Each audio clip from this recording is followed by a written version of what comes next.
Bismillahirrahmanirrahim. Assalamualaikum warahmatullahi wabarakatuh. Innal hamdalillah nahmaduhu ta'ala wa nasta'inuhu wa nastahdi wa natubu ilayh. Wa na'udzu billahi min shururi anfusina wa sayyiati a'malina. May yahdihillahu fala mudilla lahu wa may yudlil falan tajida lahu waliyan mursyida. Asyhadu an la ilaha illallah wahdahu la syarika lah wa asyhadu anna Muhammadan abduhu wa rasuluh sallallahu alaihi wa ala alihi wa ashabihi wa man sara ala nahjihi wastanna bi sunnatihi ila yaumiddin. Qala Allah ta'ala ya ayyuhalladzina amanu taqullaha haqqa tuqatih wa la tamutunna illa wa antum muslimun. Wa qala ya ayyuhan nasu taqu rabbakum Inna zalzalatas sa'ati syai'un 'azim yawma tarawnaha tazhalu kullu murdi'atin 'amma arda'at wa tad'u kullu dhati hamlin hamlaha wa taran nasa sukara wa ma hum bisukara walakinna 'adzaballahi shadid. Fa inna asdaqal hadithi kitabullah wa khaira hadyin hadi Muhammadin sallallahu alaihi wasallam. Hadirin ma'asyiral muslimin yang semoga dirahmati oleh Allah Subhanahu wa taala.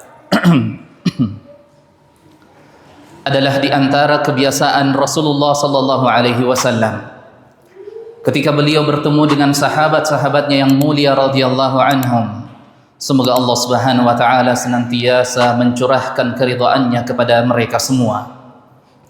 Di antara kebiasaan Rasulullah ketika bertemu dengan sahabat-sahabatnya yang mulia, di setiap pertemuan tersebut, di akhir dari pertemuan tersebut, sebelum Rasulullah berpisah dengan mereka, beliau tidak pernah lupa untuk menitipkan pesan-pesan kenabian, wasiat-wasiat kerasulan, agar kiranya pesan-pesan tersebut, nasihat-nasihat tersebut dapat diwariskan dari satu generasi kepada generasi selanjutnya. Maka suatu ketika Rasulullah bertemu dengan kedua sahabatnya yang bernama Abu Dzar Al-Ghifari dan Mu'adz bin Jabal radhiyallahu anhuma.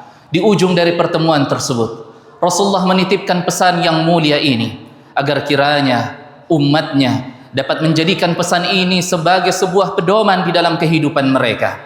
Di dalam wasiatnya yang diriwayatkan oleh kedua sahabat tersebut, Rasulullah sallallahu alaihi wasallam bersabda, "Sami'tu Rasulullah sallallahu alaihi wasallam yaqul." Aku mendengarkan Rasulullah bersabda, kata kedua sahabat itu. Wasiat yang pertama adalah ittaqillaha haitsuma kunta. Bertakwalah engkau kepada Allah haitsuma kunta, dimanapun engkau berada. Dan sungguh wasiat tentang ketakwaan telah Allah Subhanahu wa taala turunkan bahkan kepada umat sebelum umat Muhammad. Di dalam firman-Nya Allah menegaskan, walaqad wassayna alladzina utul kitab, dan sungguh telah kami wasiatkan, telah kami turunkan perintah kepada para ahlul kitab dari kalangan Yahudi dan Nasrani. Wa iyyakum, dan kepadamu wahai Muhammad, dan kepada umatmu wahai Muhammad, anittaqullah, hendaknya kalian bertakwa kepada Allah Subhanahu wa taala. Maka sudah seringkali kita mendengarkan ayat-ayat tentang ketakwaan, nasihat-nasihat tentang ketakwaan. Sejenak mari kita mengingat tentang pertanyaan Umar bin Khattab radhiyallahu anhu ketika ia bertanya kepada sahabat yang mulia Ubay bin Ka'ab, sang penulis wahyu di zaman Rasulullah. Suatu ketika Umar bertanya kepada Ubay, "Mat taqwa?" Apakah itu ketakwaan wahai Ubay? Maka kata Ubay bin Ka'ab kembali bertanya kepada Umar, "Ya Umar, ama salakta tariqan fihi syauk?" Wahai Umar, pernahkah engkau melewati sebuah persimpangan jalan dan engkau harus melewati jalan tersebut, dan ternyata di jalan itu dipenuhi dengan duri, dipenuhi dengan begitu banyak hal yang bisa menyakitimu? Maka kata Umar, "Bala, tentu." "Fama fa'alta?" Maka apa yang engkau lakukan wahai Umar? Kata beliau, "Ijtahadtu wa syammartu." Sungguh aku berusaha dengan sekuat tenaga di dalam melangkahkan kakiku, di dalam memijakkan kakiku agar tidak ada yang bisa menyakitiku sedikit pun dari jalan itu. Maka kata Ubay, "Tilka hiya taqwa." Itulah ketakwaan yang engkau pertanyakan wahai Umar. adalah Allah memberikan kehidupan kepadamu dengan segala kenikmatan yang engkau rasakan di dalam hidupmu. Ketakwaan itu membawa engkau menuju kepada kehati-hatian. Berhati-hati di dalam melangkahkan kaki ini. Apakah setiap langkah yang kita langkahkan membawa kita semakin dekat kepada Allah yang menciptakan kehidupan dan kematian ini, ataukah justru setiap langkah di dalam hidup ini membuat kita semakin jauh berlari meninggalkan kewajiban kita sebagai seorang muslim? Hadirin ma'asyiral muslimin rahimakumullah. Lalu kemudian Rasulullah sallallahu alaihi wasallam berwasiat di dalam wasiat beliau yang kedua, wa atbi'is sayyi'atal hasanata tamhuha, dan ikutkan, sertakan setelah keburukan yang engkau lakukan, setelah kemaksiatan yang engkau terjatuh di dalamnya, atbi'is sayyi'atal hasanata tamhuha, ikutkan setelahnya kebaikan, niscaya dengan kebaikan itu akan menghapuskan kesalahan yang telah engkau lakukan. Tidak ada manusia yang sempurna, dan Rasulullah bahkan telah menegaskan itu di dalam sabda beliau, kullu bani adam khata wa khairul khata'in at-tawwabun, bahwa setiap anak cucu Adam, setiap yang lahir dari Adam alaihissalam dan Hawa, mereka adalah khata, kata Rasulullah. Mereka melakukan kesalahan, mereka telah melakukan kesalahan dan akan melakukan kesalahan. Tetapi kata Rasulullah setelahnya, wa khairul khata'in at-tawwabun, sebaik-baik di antara mereka, golongan yang terbaik di antara mereka, di antara manusia-manusia pendosa tersebut adalah mereka yang segera menyadari kesalahan itu, lalu kemudian bertaubat dan meminta ampun kepada Allah atas kekhilafan, kealpaan dan dosa yang telah ia lakukan. Maka kata Rasulullah, atbi'is sayyi'atal hasanata tamhuha, ikutkan, sertakan setelah kesalahan yang engkau lakukan kebaikan setelahnya, niscaya dengan kebaikan itu akan menghapuskan kesalahan yang telah engkau lakukan.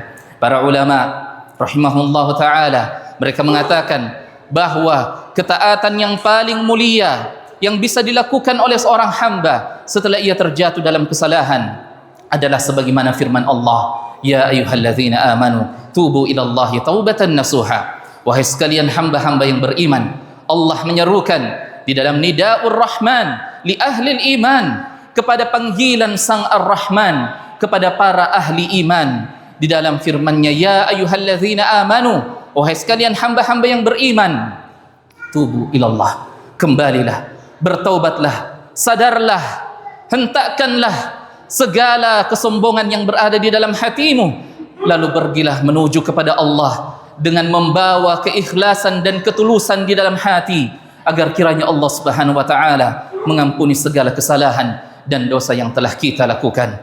Allah berfirman, sabiqu ila maghfiratin min rabbikum, berlomba-lombalah kalian menuju kepada ampunan dari Rabb kalian. Wasari'u ila maghfiratin min rabbikum wa jannatin 'arduha as-samawati wal ard, dan bersegeralah, bercepat-cepatlah kalian menuju kepada ampunan Allah Subhanahu wa taala dan kepada surga yang luasnya seluas langit dan bumi ini, yang hanya diperuntukkan bagi orang-orang yang beriman dan bertakwa kepada Allah Subhanahu wa taala. Hadirin ma'asyiral muslimin rahimakumullah. Adapun wasiat Rasulullah yang ketiga dalam khutbah yang kedua, aqulu qouli hadza wa astaghfirullah li wa lakum wa lisairil muslimina min kulli dhanbin fastaghfiruhu innahu wal ghafurur rahim.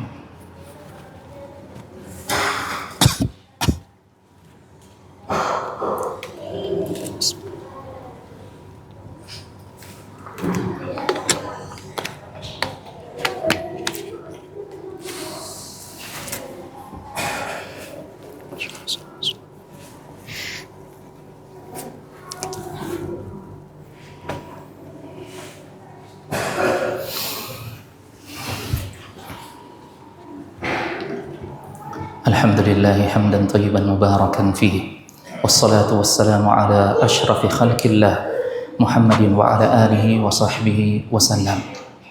Ma'asyiral muslimin rahimakumullah. Secara singkat di dalam wasiat yang terakhir, Rasulullah mengatakan, khaliqin nas bi khuluqin hasan. Kita tidak hidup sendirian di atas dunia ini. Begitu banyak manusia yang memiliki hubungan dengan kita, sahabat kita, keluarga kita, dan orang-orang yang memiliki hubungan dengan kita. Rasulullah memerintahkan khaliqin nas, hiduplah engkau bersama dengan mereka bi khuluqin hasan, dengan akhlak yang terpuji, dengan menjunjung nilai-nilai moral yang terpuji. Di dalam sabdanya Rasulullah SAW memerintahkan, man kana yu'minu billahi wal yawmil akhir falyukrim jarah falyukrim dhaifah falyakul khairan aw liyasmut. Barang siapa yang beriman kepada Allah dan hari pembalasan, hendaknya ia memuliakan tetangganya, hendaknya ia memuliakan tamunya, dan hendaknya ia berucap dengan ucapan-ucapan yang baik saja, ataukah jika ia tidak sanggup, maka hendaknya ia diam dan menahan lisannya. Begitu banyak akhlak yang telah Rasulullah ajarkan kepada kita. Yang tersisa adalah bagaimana kita kembali mempelajari setiap lembaran-lembaran di dalam agama kita, di dalam syariat Islam ini.